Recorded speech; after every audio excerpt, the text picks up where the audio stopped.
Our moon shouldn't exist, at least not like this. When we look out at the solar system, moons are everywhere. But Earth's moon is different. It's too big. Compared to our planet, it's massive, about a quarter the size of Earth. No other rocky planet has a moon this large relative to itself.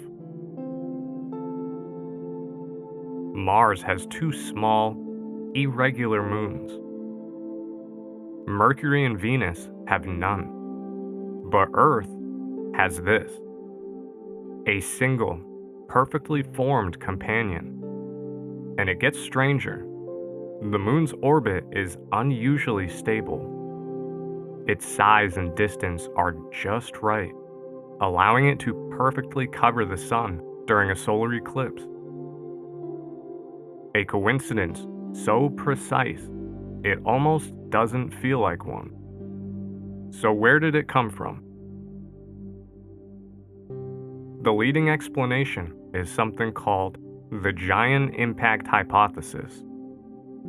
Billions of years ago, a Mars-sized object, often called Theia, collided with early Earth. The impact was catastrophic. Molten rock was thrown into space, forming a ring of debris around the planet. And over time, that debris came together to form the moon. It's a violent origin, but it explains a lot. Almost. Because when we analyze the moon's composition, we find something unexpected. It's nearly identical to Earth. Not just similar, but almost indistinguishable, which is strange, because if another object struck Earth, we would expect the moon to contain a mix of both bodies. But it doesn't. It looks like Earth. And even today, scientists are still refining models, trying to fully explain how this could happen. Because no simulation fits perfectly. So we're left with something unusual. A moon that is too large, too stable, and too familiar. Formed in a way we understand, but not completely.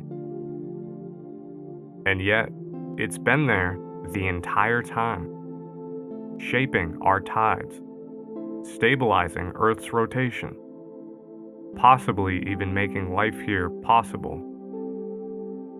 Something that shouldn't exist, but does.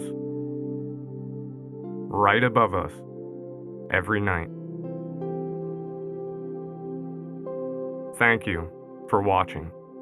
If you enjoy exploring the unknown, consider liking and subscribing.